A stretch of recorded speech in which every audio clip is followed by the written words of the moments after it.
one of the things that one of my personal goals for this year specifically is to create better partnerships with the VA. And I know that's a touchy subject with a lot of rural veterans, but I think there's a lot of factors that we could help eliminate in feeling that kind of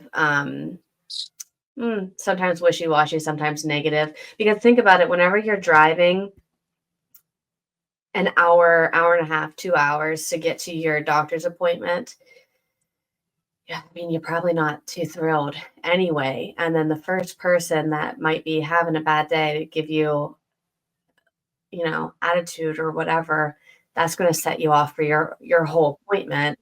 So it's just very easy to fall into like this negative thinking about the VA. But I have seen such really empathy and willingness to do the work from them and the people inside that organization. And what I would love is to be able to help them build that rapport with rural America and help them reach rural veterans a little bit better and kind of, in a way, help them find the pulse and so they can serve that community a little bit better. And I think that there's a lot of potential there.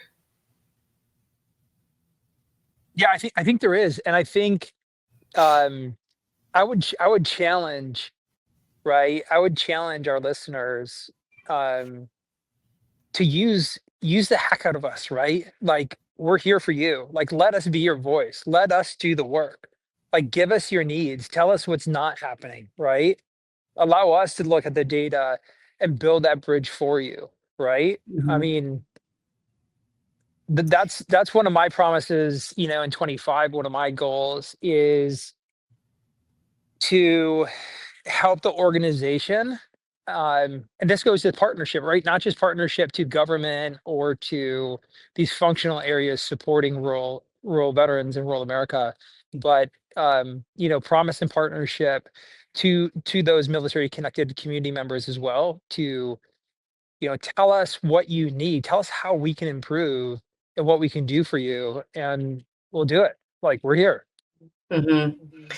Yeah, and I was just thinking yesterday, actually, when my husband Chris got out of the military the first time, and he had a negative experience at the VA, we never said anything.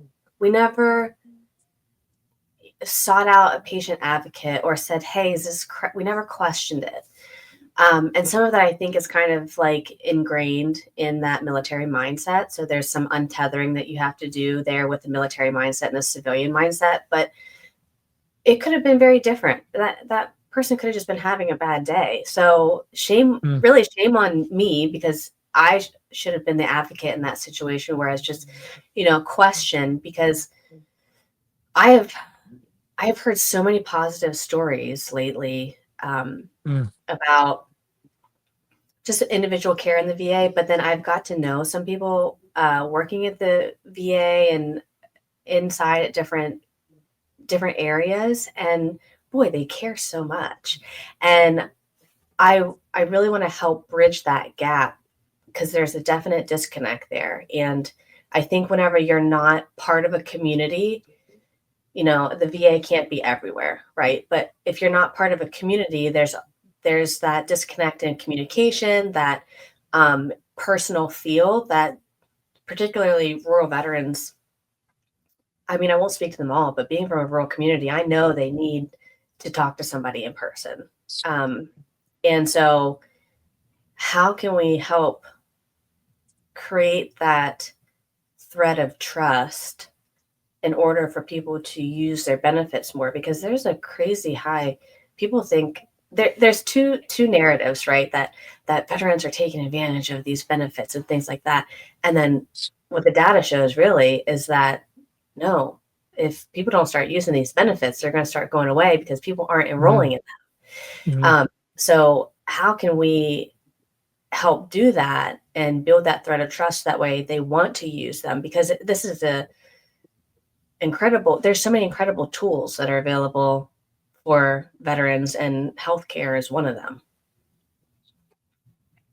Yeah, at the end of the day, I think I think sometimes we overthink things, right? Like, you know, there's all these benefits, and I think, people wanna know that they're real, right? They wanna know they're not wasting their time. They wanna know that, you know, you can get your hopes up because it is a good thing. And so I think,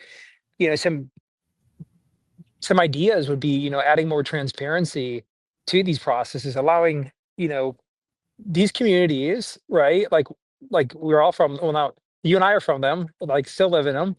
Um, we're a bit tribal. We trust our neighbors, right? We don't necessarily trust some of these other organizations, even though they're offering things. So, it goes a long way to have that local advocacy and that transparency that, like, yep, these are the vetted solutions. They work. You need to use them. This is how you use them. And just, I don't want to oversimplify it, but you're just getting real, right? Just getting real as people and connecting and continuing to push this. The ones I worry about are the ones that don't want to use their voice, right? Who need it the most. They Mhm. always are the ones who are um always thinking of others but themselves, right? Like that inner dialogue. Those are the folks that I really look to reach and trying to figure that out. So if anyone has ideas, like, please reach out to us because those are the people. Yeah, and that's really funny because I've had conversations with a couple people this week where same thing. Everybody thinks that their problems are their problems and they're the only ones feeling that way, and maybe they shouldn't feel that way because, you know, uh, okay, related to the military, something really bad didn't actually happen to me, but I still feel bad inside. Like, I never saw combat, I shouldn't have these problems. I didn't get deployed, I shouldn't have these problems. Um, and they almost need like permission to Mhm. heal. And it is just a really, oh, man, I wish I could get all the people I know that have talked to me about this, like, together in a room and just talk to a large audience, because so many people have this very similar experience that happened, this narrative in their head, like, I didn't get hurt enough to justify my internal struggle. And then they take that home with them. Literally, they take it home to wherever they are, rural America. There's not really counseling there. They take it home with them, um, to their wife or whoever. They're not talking about it because they don't feel worthy of their struggle. And there's a lot of healing internally that needs to be done in order to let their, oh, what is the word I'm looking for? Expert, I don't know. There's a lot of healing that needs to be done internally, that happens, at yourself, within your marriage, within your employer, that starts the change. And whenever you feel like you're so alone and you don't have these resources and you don't have the support and you don't have somebody, casually, that you can mention this to, you do feel so super alone. And then you're never going to reach out for help. And so that's the biggest thing. I want people to know that there is absolutely help available to you, no matter what stage you're in. Like, you don't have to be rock bottom to get help. You can be okay on the outside, not feeling good on the inside, to get help. Um, and then feel empowered to start your business, feel empowered to, buy a home. There's so much that sets off the domino effect whenever you start to heal your mental health. But I feel like this population, in general, is more reluctant to do so because of various cultural reasons, and there just doesn't feel like there's support available to them. Is that like, does that sound crazy? No, no, I'm just sitting here listening to you because it resonates so much. Like, and I think there's a lot of people like shaking their head, like, yep, yep. I mean, many of us, doesn't even matter what part of the country you're from. If you're from rural America, like, a lot of the same blue collar, you know, country folk all grew up the same. A lot of the same rules, a lot of the same. you know, uh, upbringing has been ingrained in us, which is partially what drove us to, serve our country and continue to serve our communities, but also, you know, as humble as many of them are, um, helping themselves is probably they're the last ones to eat, right? And in respects to mental health and getting the treatments you need, that's really difficult when you've created this story for so long, create this narrative and these limitations to help yourself. You know, it's a tough thing, and knowing too, having dealt with this stuff myself and having come through the other side of it and trusted those resources, it took a team. Like it, and everyone's different. Like, you know, everyone's different, and what science is showing today, on the researching of trauma, post-traumatic stress, post-traumatic growth, it's incredible what we're learning. Like we're just touching the iceberg, like the tip of the iceberg, right? There's so much. And so to anybody out there listening who's battling with this stuff themselves, know a friend, have a family member, doesn't matter, you know, if you're in some traumatic experience, you saw something, you're a part of something, you heard something, whatever, like that's your story. And there's services out there to help you. And so you can't compare. You cannot compare. You just need to, reach out to us, and we'll listen, and we'll help, and we'll connect you, and we won't go away until you're done. And um this is about community. So this, you know, for what it's Yeah. worth, I just want to put that out there.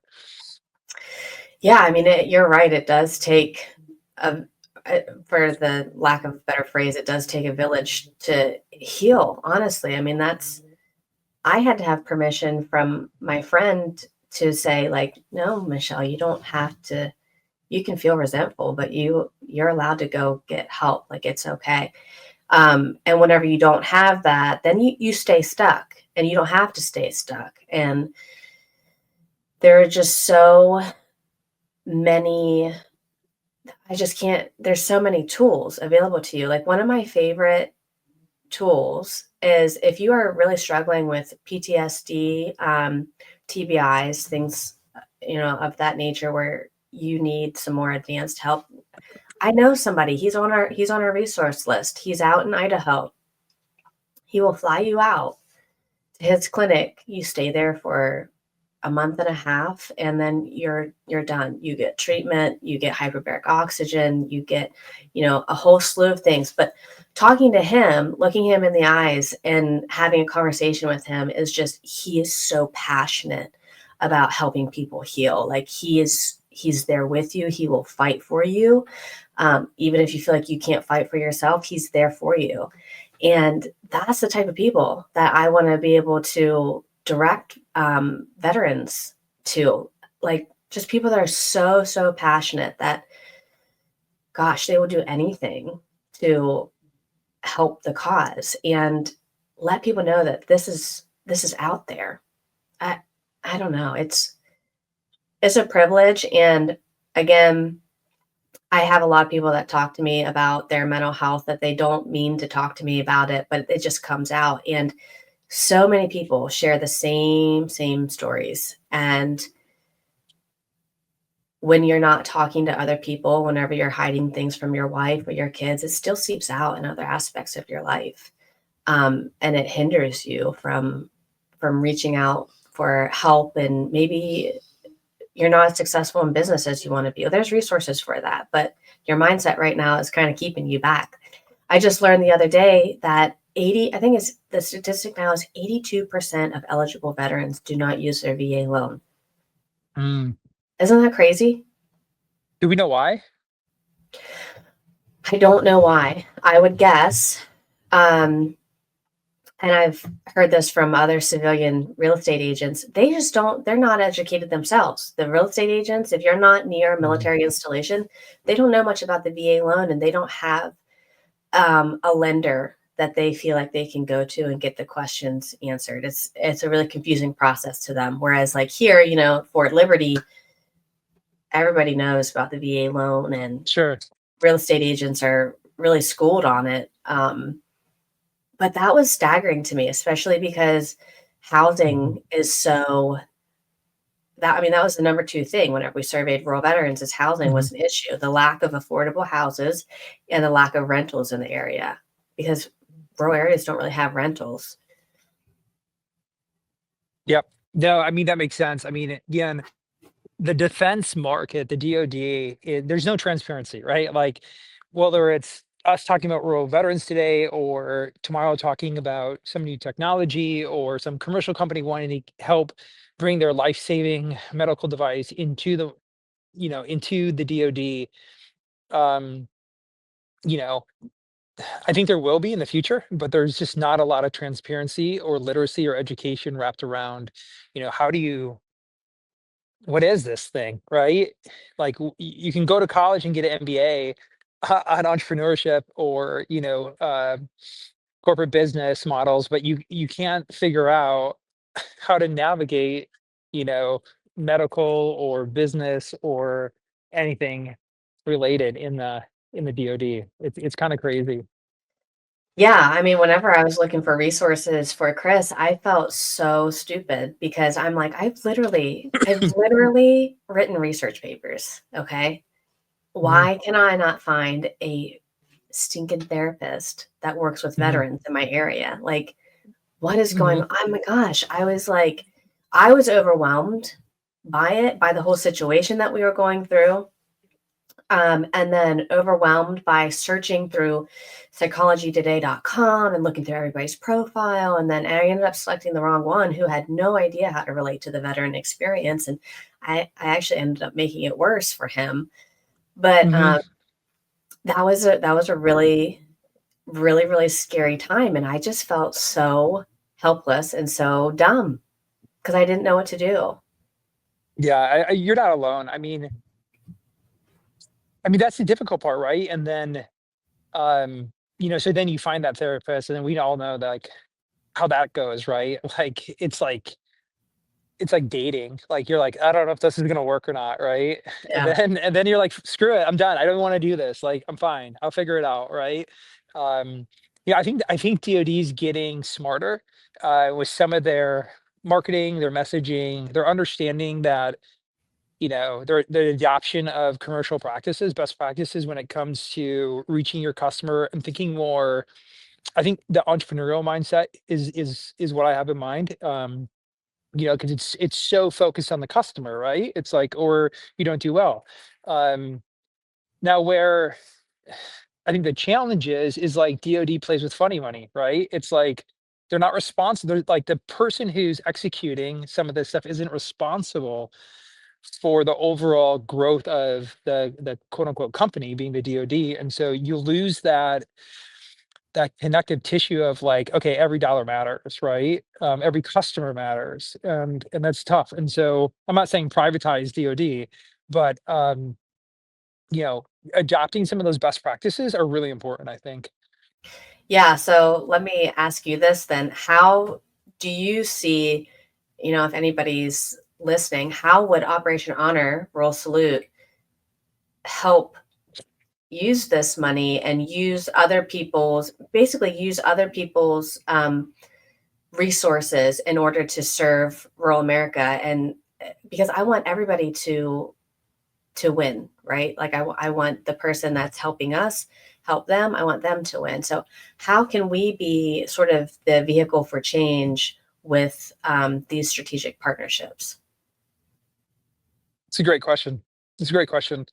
You know, um, as taking it from the customer perspective and understanding the problem, right? And the value that these other organizations can bring, to the DoD, but also and the VA, to service the shortcomings, right?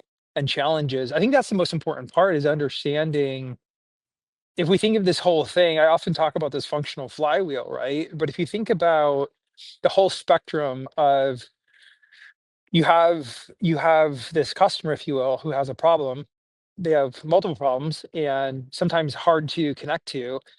getting that data back is so important for the policymakers, right, who are trying to make informed decisions. I believe that they're absolutely wanting to do the best thing possible, but you know, they don't always have. I think the biggest challenge in having empathy for the DoD or for the VA is that they don't always have the agility that a commercial market has to respond to their customer. And so when they're when that information is getting to them, sometimes it might be outdated, right? We don't know. And so I think building, like going back to the bridge building, right? Thinking about pathway development and not just about solutions and problems. I mean, I think that's where it's at. It's collaboration, being able to shortcut or shrink the game that we've been playing for so long and take a different approach. Mm-hmm. Yeah. Streamline it. Yeah. I don't know. We, This is where every time I talk to you, my wheels just really start turning, and yeah, I just think yeah, like, wow. I'm really excited about 2025. Honestly, there's so much potential right now, and I'm really excited about what we're doing. And of course, I love our mission, and uh, I'm very very excited for what 2025 is going to bring. And also, Nick and I and the Operation Honor World Salute team, we are throwing a Operation Honor event at the end of this year. So that's something new that we're adding to the schedule. So last year we did one. This year on the calendar we have two: one in PA, one in North Carolina. And I think that is just it's such an incredible experience. These events, to be able to connect rural veterans with these smaller nonprofits in their area, and even national ones that just really, really care, and then watch them take advantage doesn't sound right, but really like dig in and use their services to help themselves. Because I'm telling you, this community, this demographic specifically of veterans, and maybe it's just my love for rural people, but they're just do-it-yourselfers. And whenever they're tenacious, right? So whenever they get a hold of something, their drive is just going to take them and see it through. Like my dad was a farmer, and his family, he comes from a line of farmers, and they just get it done, and they just help themselves, and they learn, they do, and they do more. And I really want to see them do more for themselves in order to help themselves grow and thrive, and then help their families, and also the spouses. Like I'm a spouse myself. There's tools available for spouses. I want to see them win too. And they're often, in the background, kind of holding up the house with sticks, trying to make it all work. But even in rural America, there's resources for spouses that they can utilize and take advantage of, and absolutely grow and thrive. So I'm really looking forward to showcasing this and reaching into more areas of rural America. absolutely. Yeah, it's gonna be an exciting year. Looking forward to putting more information out on the website, getting other community members involved. We'll be reaching out, across North Carolina and PA to hopefully form some new partnerships. And it's I get it. It's not it. Trust takes time, and I encourage everyone to reach out to us to help us create this connected community, right? And bring this mission to life. Yeah, Yeah. I would you wanna Michelle, you wanna tell us a little bit about last year's event? Yeah. So it was essentially the third iteration of an event that we have done in the past, but last year we did it just focused on rural veterans, rural America. And the goal was to celebrate and connect rural veterans and their families with resources and fun, and just really uplift them. Mm, The other side of that was to bring in the community that is so supportive of their veterans, and show them actionable ways that they can support the veteran community in their area. And what we found out is that it really works. So we brought in veteran resources, craft vendors, musicians, um, bands, speakers. We had date nights. We brought in, veterans to speak about their experience in a Freedom First speaker panel. And then our golf tournament too. But what we found from that is people wanted to feel recognized and seen and supported, and they did. And then they were able to get the support they needed from their resources. The really cool thing too was that once the community was aware of all the support and help that was available, they started reaching out to me, saying, my son needs this help. Do you know anything? My nephew, blah, blah, blah. Whereas before they didn't have a good point of contact to even ask these questions, or, they didn't know what they didn't know.